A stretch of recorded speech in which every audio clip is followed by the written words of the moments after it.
Olá! Exemplo 18.3. Esse é um exemplo diferente do que vimos em sala. Agora, a gente vai calcular a impedância nos terminais de um circuito onde temos a seguinte situação, olha só. Temos um circuito onde vamos calcular agora, ele não me deu a tensão, não me deu a corrente, e ele quer que eu calcule agora a impedância total do circuito. Como que a gente vai fazer isso? O circuito é uma associação de impedâncias em paralelo. Eu tenho dois ramos no circuito. No primeiro ramo, onde passa a corrente 1, eu tenho 40 ohms da parte real, mais J30 de reatância indutiva, e no ramo da corrente 2, que é esse aqui, junto com esse, eu tenho 80 ohms da parte real, menos J150, que é da reatância capacitiva. Então, para a gente calcular a impedância total do circuito, agora eu vou ter que usar uma daquelas fórmulas. Ou eu calculo pelo inverso, né? Tipo, 1 dividido pela impedância total vai ser igual a 1 dividido por Z1 mais 1 sobre Z2, ou a multiplicação das impedâncias dividido pela soma. Então, vamos ver lá como que a gente vai resolver essa sinuca de bico aqui. Então, o primeiro passo, sem dúvida, é calcular as impedâncias de cada ramo. Então, o que que eu vou fazer aí? Eu vou pegar e vou montar aqui, a partir do meu circuito, qual que é a impedância de cada ramo. Para o circuito, para o ramo 1, eu tenho que a impedância é 40 mais J30, a impedância Z1. Coloquei aqui na forma retangular e vou calcular isso aqui na forma polar. Morreu a primeira parte. E agora eu vou fazer a mesma coisa na parte 2 do circuito. Na parte do ramo 2, calcular a impedância Z2. Então, eu vou ter 80 menos J150, que foi o que foi feito aqui. 80 menos J150, convertendo isso para a forma polar, vai dar 170 menos J61,9. Desculpa, com ângulo de menos 61,9.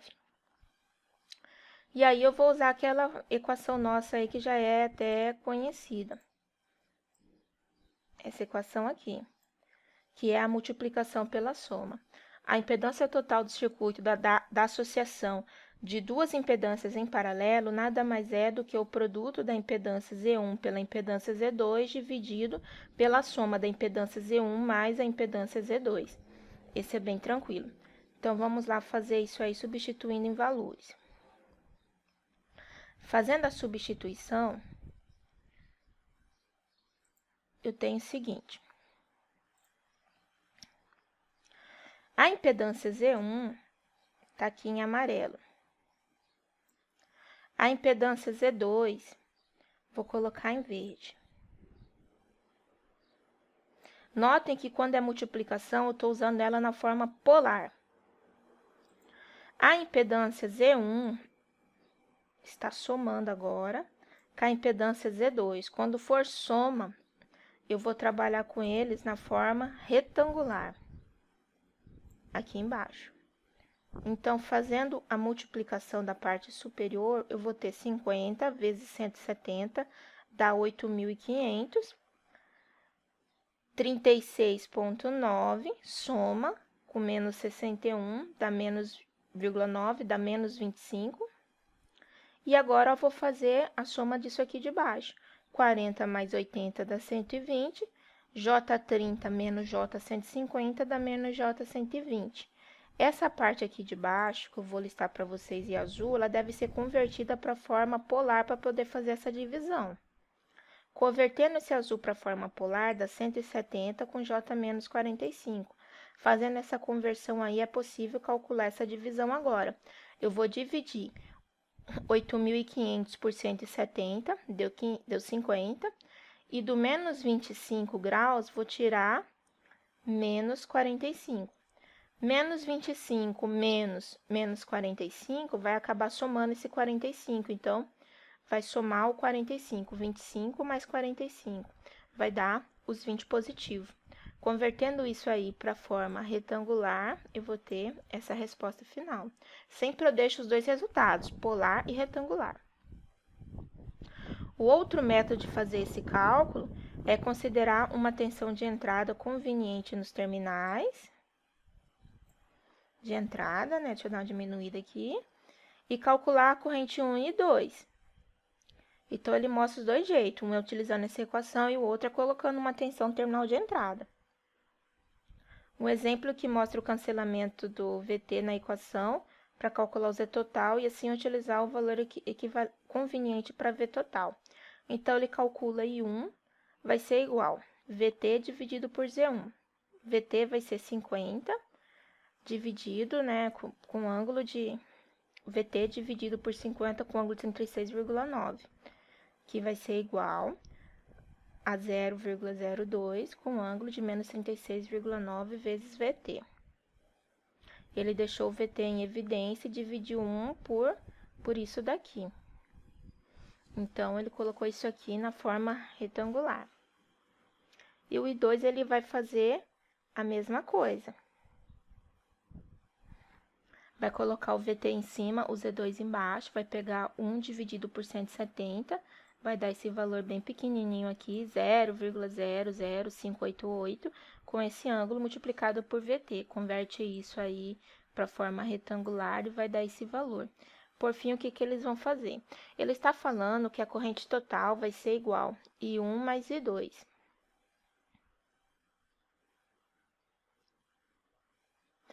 E aí, o que ele vai fazer? Vai somar essa corrente I1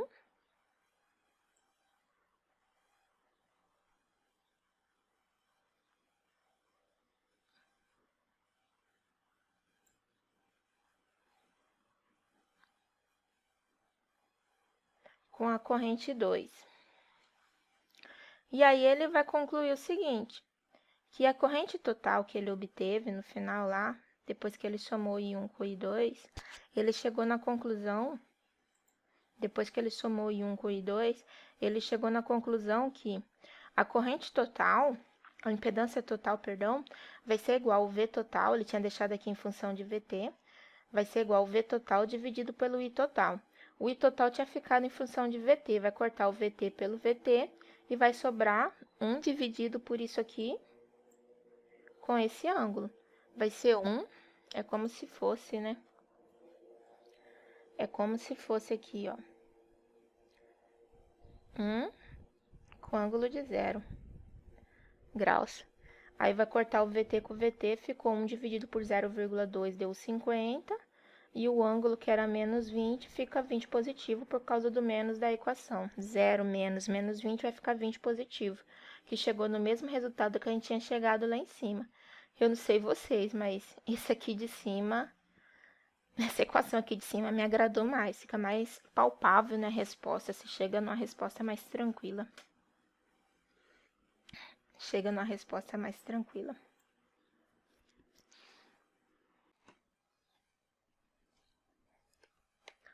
Olá! Agora vamos fazer a resolução da análise de um circuito de corrente alternada, série, paralelo. O que aconteceu? O pessoal gostou tanto da análise do circuito de corrente alternada em série e tanto da análise do circuito de corrente alternada em paralelo, falou assim, vamos casar os dois. E fizeram aí a junção aí da análise do circuito de corrente alternada, série e paralelo. Então, vamos lá. Ó, aqui para vocês tem um circuito série e paralelo. Notem que eu tenho aqui uma fonte de tensão de corrente alternada.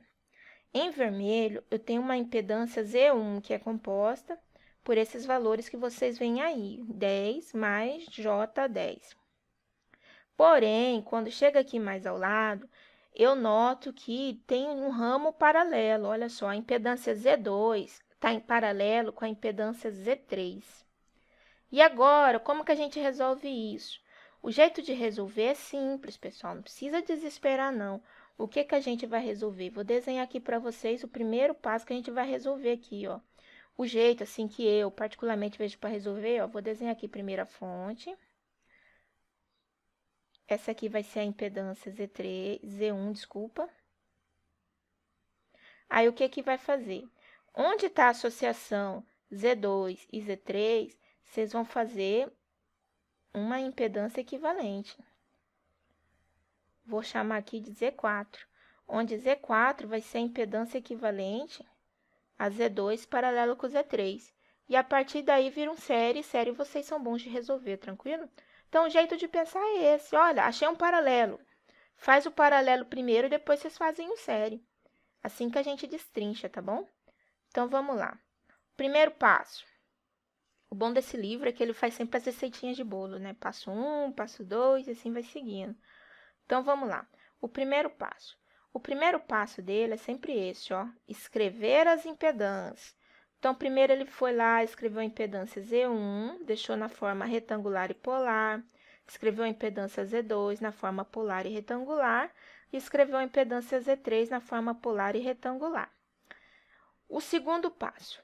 O segundo passo, ele fez a associação das impedâncias, ó. Segundo passo, associação das impedâncias. Aquilo que eu falei. Pegou a impedância Z2 e Z3 e fez a associação delas em paralelo, de forma que calculou a impedância equivalente, ó. Pegou Z2 e fez o paralelo com Z3.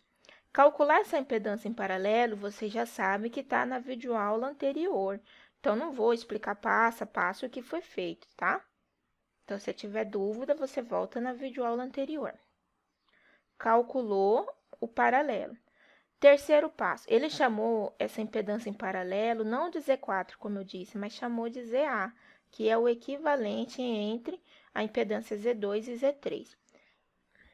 E o resultado deixou tanto na forma polar quanto retangular, como a gente sempre está comentando aí. Por fim,